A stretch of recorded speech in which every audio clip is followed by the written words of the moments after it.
The Arctic was never silent, but that night, amidst the howling wind and the cracking ice, something else echoed across the frozen expanse, a cry, deep and guttural, filled with something primal. Dr. Evelyn Carter had studied the Arctic for years, but she had never heard a sound like that before. It wasn't the shifting glaciers or the calls of distant predators. It was something alive, something suffering. By morning she would find the source, a lone polar bear, its massive body shackled by grotesque barnacles, its strength fading with every passing breath. The question was no longer what had caused this unnatural horror. The real question was if they could save it before the Arctic swallowed it whole. The Arctic wind howled like a wounded beast, whipping against the hull of the research vessel Aurora as it carved its way through the endless frozen sea. Dr. Evelyn Carter stood at the observation deck, tightening the hood of her insulated parka. The cold cut through even the thickest layers, but that wasn't what made her shiver. It was the sound. A deep, guttural cry had pierced through the howling winds the night before, a sound unlike anything she had ever heard. It wasn't the crackling of ice sheets breaking apart, nor the eerie moan of the shifting glaciers. It was something else, something alive. Now, as the weak morning light spilled over the frozen wasteland, Evelyn stood with binoculars in hand, scanning the horizon. Beside her, Mark Evans, the ship's Arctic wildlife specialist, rubbed his gloved hands together and frowned. "You heard it too, right?" Evelyn nodded. "It didn't sound like a whale, and it was too deep for a fox or wolf. I've studied polar bears for over a decade, Mark, and I swear, it almost sounded like a distress call." Mark exhaled, his breath turning to frost in the air. If a bear is crying out like that, it's already too late. Evelyn refused to accept that. Then, just as she was about to lower her binoculars, she saw it, a dark shape, barely distinguishable against the vast white ice, moving slowly across a drifting flow. It was limping. Evelyn's heart slammed against her ribs. "Bear, 2 o'clock, looks injured." Mark swung his binoculars up and cursed under his breath. "That's not just injured. Look at its fur." Evelyn adjusted the focus, and what she saw made her stomach twist. The bear was covered in grotesque, hardened barnacles and thick patches of frozen algae, fused into its fur like parasitic armor. Every step it took was labored, its legs struggling, against the unnatural weight clinging to its body. It wasn't just injured, it was trapped inside itself. "That's impossible," Mark muttered. "Barnacles don't grow on land mammals." Evelyn's pulse quickened. "Well, this one is dying under them." The bear took another step, and then collapsed onto the ice, exhausted. For a long moment, neither Evelyn nor Mark spoke. The Arctic was a brutal place, but this was cruelty beyond nature. Over the radio, the ship's captain, Lars Jensen, crackled in. "Storm front moving in fast. You've got about 3 hours before we hit the worst of it. What's your call, Dr. Carter?"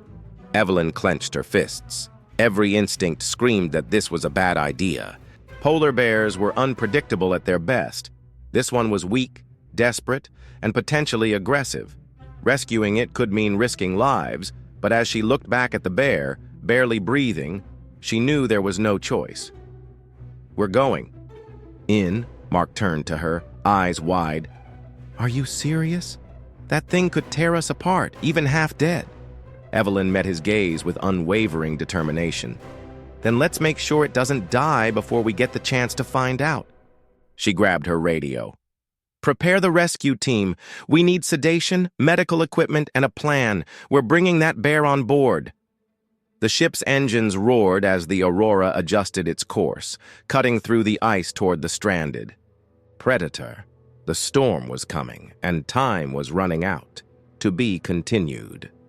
The Aurora groaned as it plowed through the thickening ice, drawing closer to the drifting floe where the bear lay motionless.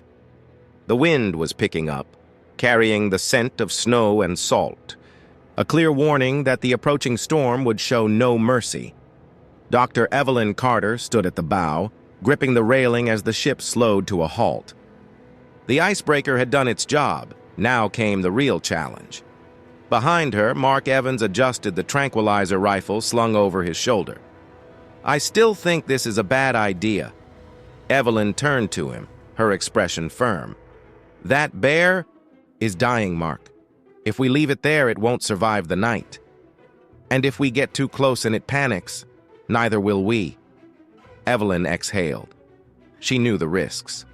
A cornered animal, even one near death, could be unpredictable. But this wasn't just about saving a bear.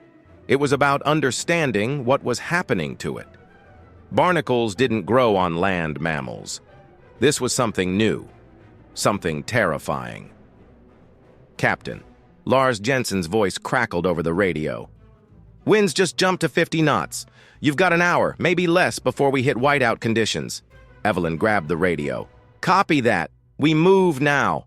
The rescue team, clad in thick, orange survival suits, lowered a motorized dinghy into the water. The ice was too unstable for the ship to get closer, meaning they'd have to reach the bear on foot. Every minute mattered. The approach? The boat skimmed across the freezing water, chunks of ice bobbing like silent sentinels. Evelyn could see the bear more clearly now. Its fur was tangled with frozen algae and barnacles, making it look more like a ghostly relic than a living creature. As the team reached the ice floe, they moved with calculated caution. The wind clawed at them, and every footstep sent deep cracks through the frozen surface. "Careful," Mark whispered. "If this ice breaks, we're all going in." Evelyn barely heard him. She was focused on the bear. Its breath was shallow, nostrils flaring slightly as they approached. It wasn't unconscious, but it didn't have the strength to move. For a moment, no one spoke. Then slowly, Evelyn knelt beside it. The bear didn't react. Mark exhaled. "Damn. It's worse than I thought."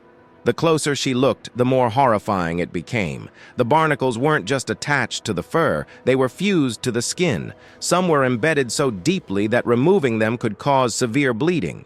How had this happened? And why? The sedation. "All right," Evelyn said. "Mark, take the shot." He hesitated. "If I miss or underdose it, we're screwed. And if you don't take it now, we won't get another chance." Mark clenched his jaw, raised the rifle, and fired. The dart hit just behind the bear's shoulder. It flinched, a low rumble escaping its throat. But it didn't rise. It was too weak to fight. Seconds passed like hours as the sedative took effect. The bear's breathing slowed, and its golden eyes drifted half-closed. Evelyn checked its vitals. "He's stable. We move now." The extraction, the team moved quickly, unpacking the surgical tools and warm water needed to soften the barnacle shells. Evelyn worked alongside the medics, carefully slicing away the parasitic growths. Some came off cleanly, but others tore at the skin, leaving fresh wounds that had to be immediately treated. Time was slipping away. "Wind's picking up," one of the crew members shouted. "We need to get him on the ship, now!" Lars's voice blasted through the radio. "Storm's closing in. You have 10 minutes or you're stuck out there." Evelyn's heart pounded. They weren't done yet. The final barnacle was still lodged deep in the bear's shoulder. If they left it, it could get infected. But if they stayed too long, the storm would consume them. Risk the mission, risk the crew, or risk the bear's life. Evelyn made her choice. "1 more minute. I'm finishing this." She gripped her scalpel, pressed it beneath the hardened shell, and twisted. The barnacle snapped free, and the bear let out a deep, hoarse breath. It was done. "Get the harness on him," she ordered. The crew worked fast, securing thick ropes around the sedated animal as the ship's crane lowered the rescue net. The ice beneath them groaned, cracking under the growing wind pressure. Then, a loud, sharp snap. The ice floe was breaking apart. "Move! Move! Move!" The team scrambled, dragging the bear onto the sling. The crane roared to life, lifting the enormous animal into the air just as a massive wave crashed against the melting ice, nearly sweeping them off their feet. Evelyn barely managed to grab onto Mark's arm before the final piece of ice shattered beneath them. The dinghy sped toward them, and within seconds they were back on board, pulling away just as the storm descended in full force. The aftermath.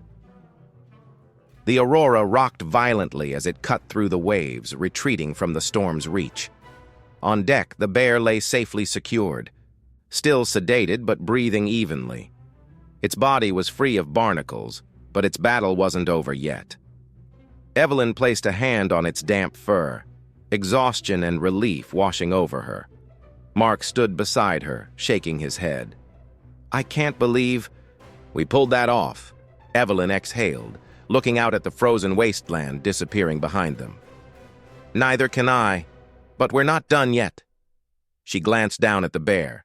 They had saved its body. Now they had to see if they had saved its spirit, because if it couldn't stand when they released it, this rescue would have been for nothing, to be continued. The Aurora rocked gently on the icy waters, the worst of the storm now behind them. The battle for survival had been fought, but the war was not yet won. Dr. Evelyn Carter stood near the ship's cargo hold, where the polar bear lay on a reinforced metal platform, its massive body rising and falling with slow, steady breaths. The sedation had worn off, but the animal remained still, as if unsure of what to do with its newfound freedom. It was alive, but was it strong enough to return to the wild? Beside her, Mark Evans shifted uncomfortably. "You think he'll get up?" Evelyn didn't answer immediately. She wanted to believe the answer was yes, but nature had its own rules. The bear had been through hell.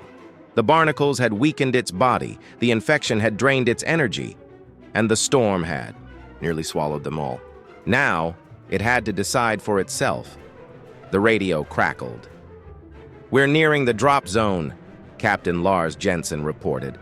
"This is the best ice floe we're going to find." Evelyn looked out over the deck. Below them, a large, sturdy ice sheet stretched across the frozen sea, a safe place for the bear to make it stand or fall for the last time. Lower the platform. The final test. The ship's crane roared to life, slowly lowering the bear onto the ice. As soon as its massive paws touched the frozen ground, the entire crew held their breath. Evelyn stepped back, her pulse hammering in her ears. The bear remained still. Snowflakes clung to its fur as the wind whispered across the tundra. It had everything it needed to survive, if it could just find the strength to stand. Mark exhaled. "Come on, big guy. You've made it this far." The bear twitched. Evelyn's heart pounded as its front paw shifted slightly. Then another. Its muscles trembled, weakened from weeks, maybe months, of suffering. And then, with a deep, labored breath, it tried to rise. At first it wobbled, its legs shaking beneath its massive frame. For a terrifying second, it seemed as though it might collapse. But it didn't. With one last push, the bear stood. A shiver ran through the crew. No one spoke. No one moved. The king of the Arctic was back on his feet. The silent thank you. The bear remained standing, eyes scanning the ice as if remembering what freedom felt like. Then, to Evelyn's astonishment, it turned back toward them for a long frozen moment. Its golden eyes met hers. There was no way to explain what she saw in them. Recognition? Gratitude? Maybe something deeper. Maybe, in its own way, it understood that the human standing before it had saved its life. Then, without hesitation, the bear began to walk, one step at a time, slow at first, then stronger, faster. It moved toward the endless white, toward survival, toward a life it had nearly lost. The cry of the Arctic. The wind howled through the ice fields. The world around them was silent, and then, just as it reached the horizon, the bear stopped. It lifted, its head toward the sky, and roared. The sound echoed through the glaciers, carried by the wind, rumbling across the frozen sea like a final declaration. Evelyn swallowed hard, feeling a lump rise in her throat. "The Arctic is listening," Mark murmured beside her. She nodded. "And it knows he's home." The bear disappeared into the storm, its footprints vanishing in the swirling snow. Evelyn turned back toward the ship, exhaling slowly. Somewhere out there, that bear would live. Maybe he would never remember them, but they would remember him. The end. The Arctic may be unforgiving, but this story proves that even in the harshest places, survival is possible. Want to see another incredible rescue story? Click on the next video now. Watch it before it disappears.